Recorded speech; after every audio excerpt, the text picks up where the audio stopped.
नमस्कार, मी डॉक्टर मच्छिंद्र बांगर. महाराष्ट्रातील आणि देशातील हवामान परिस्थिती संदर्भात ताजा अंदाज देणारे आपण या ठिकाणी बघतो. विदर्भाच्या दिशेने एक कमी दाबाचं क्षेत्र या भागात विकसित होते आणि याही भागात लगेचच दुसऱ्या कमी दाबाची देखील शक्यता आहे. दरम्यान या ठिकाणी एक ट्रप आहे जी कोस्टल कर्नाटक कोकण याला पॅरलल आहे. मुख्य जो प्रभाव आहे मान्सूनचा तो जवळपास उत्तर भारतापर्यंत पोहोचला आहे. मान्सूनला पुढे सरकण्यास त्यामुळे आता अनुकूल वातावरण तयार होईल. गुजरातचा थोडा पश्चिम उत्तर भाग आणि राजस्थानचा पश्चिम भाग या ठिकाणी मान्सून पोहोचायचा बाकी मान्सूनने देशात मोठी प्रगती केल्यामुळे देशातील पावसाचं प्रमाण वाढलं आहे. काल झालेल्या मान्सूनच्या प्रगतीचा विचार करता बऱ्याच भागामध्ये मान्सूनने प्रगती केली आहे. जुलै जसाही सुरू झाला तशी प्रगती सुरू झाली पश्चिमेकडून आपण या ठिकाणी बघतो. त्यानंतर अतिशय जलद गतीने मान्सून ज्या ठिकाणी साधारण 5 तारखेला पोहोचतो त्या ठिकाणी त्याच्या अगोदरच पोहोचलेला आहे. तो आज देखील मान्सून आणखी एरिया कव्हर करेल आणि अवघ्या 2 ते 3 दिवसामध्येच म्हणजे 5 ते 8 तारखेच्या दरम्यान जो काही निर्धारित तारीख आहे त्या तारखेपर्यंत मान्सून संपूर्ण भारत व्यापेल असा अंदाज आहे. आपण दररोजच्या व्हिडिओमध्ये भारतातील एकूण पाऊसमानाला महत्त्व दिलेलं आहे. त्यानुसार आपल्याला दिसते की कालच्या आकडेवारीनुसार आपण रात्रीच्या व्हिडिओमध्ये सुद्धा हे दिलेलं आहे 38% पावसाची घट आहे. म्हणजे आता जवळपास 62% पाऊस भारतामध्ये झाला आहे. पाऊस कुठे झाला आहे हे आपण जर बघितलं तर सर्वाधिक पाऊस हा कोकण किनारपट्टीला झाला आहे. आपल्याला सध्या आपण कुठलाही मॅप बघितला तर त्या मॅपमध्ये या ठिकाणी आपल्याला पाऊस कमी दिसतोय. तर या ठिकाणच्या पावसामानाचा प्रभाव सुद्धा या 4-5 दिवसामध्ये वाढणार आहे. आणि आपण बघतो सातत्याने विदर्भात पाऊस वाढलेला आहे, मराठवाड्याच्या पूर्व भागात पाऊस वाढलेला आहे, कोकण आणि घाटमाथ्यावर पाऊस वाढलेला आहे. केवळ पर्जन्यछायेच्या प्रदेशामध्ये पाऊस कमी आहे. आपण कालच्या व्हिडिओमध्ये सुद्धा ही आकडेवारी बघितलेली आहे, परंतु आज पुन्हा एकदा कोणी तो व्हिडिओ बघितला नसेल तर त्याच्यासाठी हा आपण पुन्हा आढावा घेतो. आपण या ठिकाणी बघतो की कोकणमध्ये आता 21% गेल्या आठवड्यामध्ये पाऊस त्या कालावधीसाठी अधिक झालेला आहे. मध्य महाराष्ट्रामध्ये मात्र 20%ची घट आहे. मराठवाड्यामध्ये 45% पाऊस गेल्या आठवड्यात अधिक झाला आहे आणि संपूर्ण महाराष्ट्राचा विचार करता गेल्या आठवड्यात सरासरीच्या 6% अधिक पाऊस झालेला आहे. म्हणजे गेला आठवडा हा खरा पावसाळी ठरलेला आहे आणि त्या अगोदर संपूर्ण जून हा कमी पावसाळी ठरलेला आहे. 1 महिना संपलेला आहे पावसाचा आणि मान्सूनचा. त्याची आकडेवारी आपल्या समोर आहे आणि महाराष्ट्रातील दिलेल्या आकडेवारीनुसार या ठिकाणी 41% पाऊस हा महाराष्ट्रात आत्तापर्यंत कमी पडलेला आहे. म्हणजेच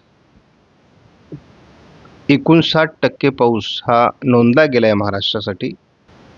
आपण भारतीय हवामान खात्याच्या वॉर्निंग बघत असतो. आपण दररोज कुलाबा विच्छेच्या वॉर्निंग बघत नाहीत आणि शेवटी भारतीय हवामान खात्याने काय वॉर्निंग दिल्या तर आपल्याला आज 2 तारखेला उत्तर महाराष्ट्र, मध्य महाराष्ट्र, पश्चिम महाराष्ट्र आणि कोकण रेड अलर्ट देण्यात आलेला आहे. आणि रेड अलर्ट तेव्हाच दिला जातो जेव्हा खबरदारीच्या उपाययोजना कराव्या लागतात. विदर्भामध्ये देखील ऑरेंज अलर्ट देण्यात आलेला आहे. त्यामुळे एकूणच महाराष्ट्रामध्ये आज पावसाळी दिवस आहे. अंदाजात बदल होऊ शकतो, परंतु आपल्याला एक महत्त्वाची बाब म्हणजे 3 तारखेला देखील महाराष्ट्रातील रेड अलर्ट कायम असून मध्य प्रदेश आणि गुजरातच्याही काही भागात त्याला वाढवण्यात आला आहे.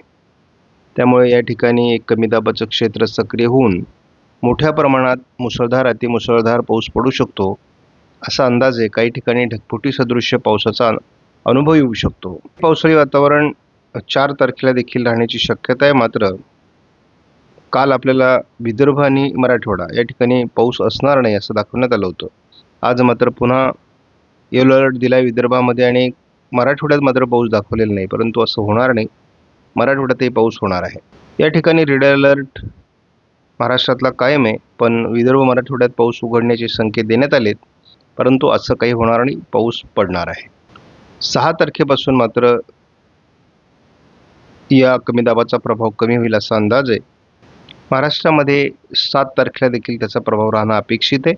आपण हा एक प्रातिनिधिक व्हिडिओ बघतो. या ठिकाणी आपल्याला शिळफाटा, मुंबई या ठिकाणी जो पाऊस काल झालेला आहे, त्या ठिकाणी आपण बघतो की गाड्या किती प्रमाणामध्ये पाण्यात बुडालेल्या आहेत, किती पाण्याचं प्रमाण आहे. अशा पद्धतीचे पावसाचं प्रमाण हे यावर्षी केवळ ग्लोबल वॉर्मिंगमुळे होतं आहे. हे संकटमय परिस्थिती आहे. काही भाग पाण्याखाली बुडत आहेत, तर काही ठिकाणी रखरखीत उन्हाळा कायम आहे. महाराष्ट्रातला CFSचा अंदाज कायम आहे. बंगालच्या उपसागरात वातावरण बदलतंय, महाराष्ट्रामध्ये वातावरण बदलतंय. सध्या ट्रफ पश्चिम किनारपट्टीला प्रभावी झालेली आहे, त्यामुळे महाराष्ट्रात पावसाचं वातावरण अजून कायम आहे. जवळपास हा 8 जुलैपर्यंतचा अंदाज आहे. या अंदाजात आणखी आपल्याला एक आठवडा म्हणजे जवळपास 15 जुलैपर्यंत चांगलं पाऊसमान महाराष्ट्रात राहील असा अंदाज देण्यात आलेला आहे. सध्या आपण बघतो महाराष्ट्रामध्ये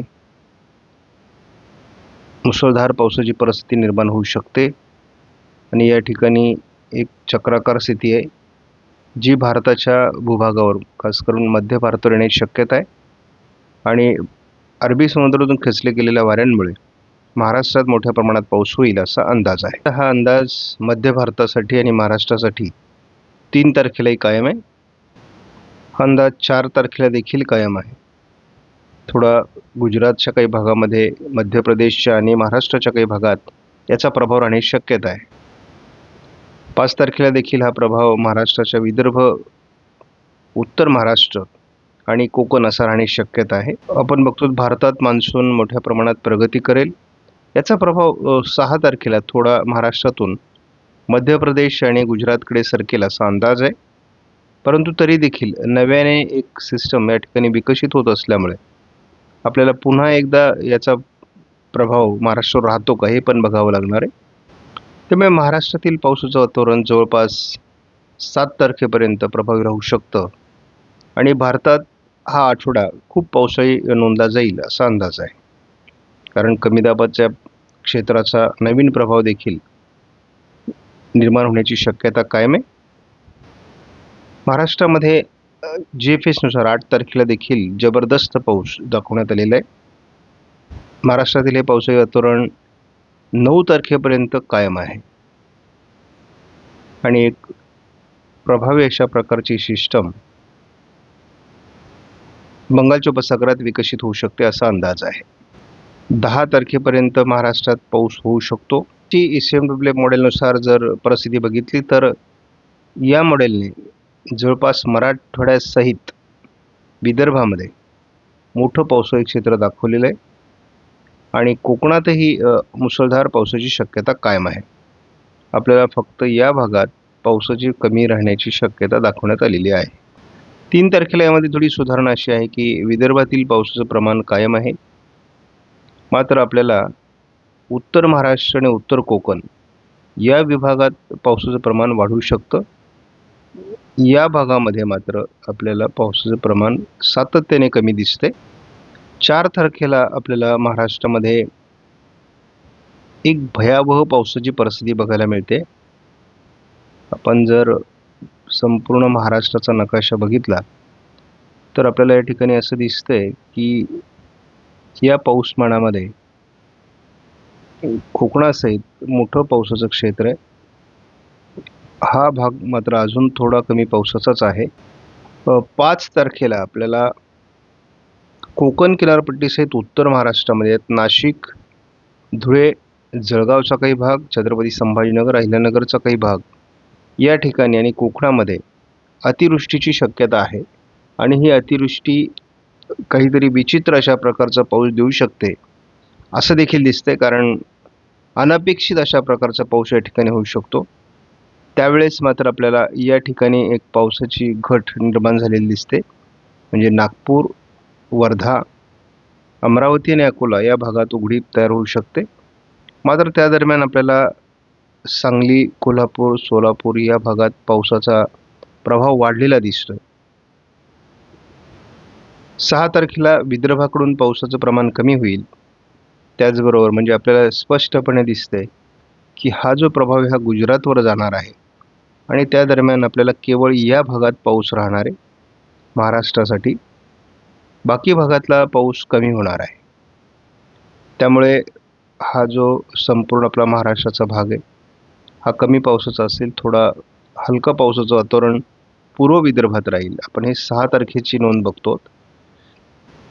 7 तारखेला महाराष्ट्राचा पुन्हा बराच भाग कमी जरी होत असला तरी एक महत्त्वाचा बाब म्हणजे महाराष्ट्राच्या उत्तरेकडून मग विदर्भाचा बराच भाग आहे यामध्ये. अगदी मराठवाड्याचा उत्तर भाग आहे. त्यानंतर आपण बघतो उत्तर महाराष्ट्र आहे, संपूर्ण कोकण आहे. तर यामध्ये आपल्याला होतंय काय की ज्या भागामध्ये जे पश्चिम विदर्भ, उत्तर मराठवाडा आणि उत्तर महाराष्ट्र या ठिकाणी पाऊस कमी होईल असा आत्तापर्यंत मॉडेलचा अंदाज होता. परंतु तो अंदाज पूर्णतः बदललेला आहे आणि या आठवड्याने या ठिकाणी अतिवृष्टीचे संकेत दिलेले आहेत. साधारण 8 तारखेपर्यंत नंदुरबार, धुळे, जळगावमध्ये, नाशिकच्या उत्तरेला हे पावसाचं प्रमाण राहणार आहे. या ठिकाणी स्पष्टपणे संकेत आहेत की सांगली, सोलापूर, धाराशिवचा काही भाग, अहिल्यानगरचा दक्षिणी भाग आणि कोल्हापूरचा, साताऱ्याचा, पुण्याचा पूर्व भाग या ठिकाणी पाऊसमान खूप कमी राहण्याची शक्यता आहे. आपण 9 तारखेला बघतो महाराष्ट्रातील पाऊस उघडणार आहे. परंतु आपल्याला एक नवीन कमी दाबामुळे 12 तारखेला पूर्व विदर्भामध्ये अतिवृष्टीची शक्यता पुन्हा निर्माण होते.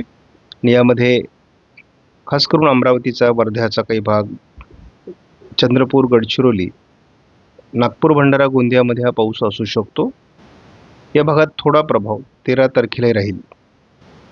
14 तारखेला पुन्हा एकदा सकारात्मक बदल पश्चिम किनारपट्टीला होणार आहेत, म्हणजे कोकणामध्ये, आणि पुन्हा पावसाचं अनुकूल वातावरण महाराष्ट्रात तयार होऊ शकतं असा अंदाज देण्यात आला आहे.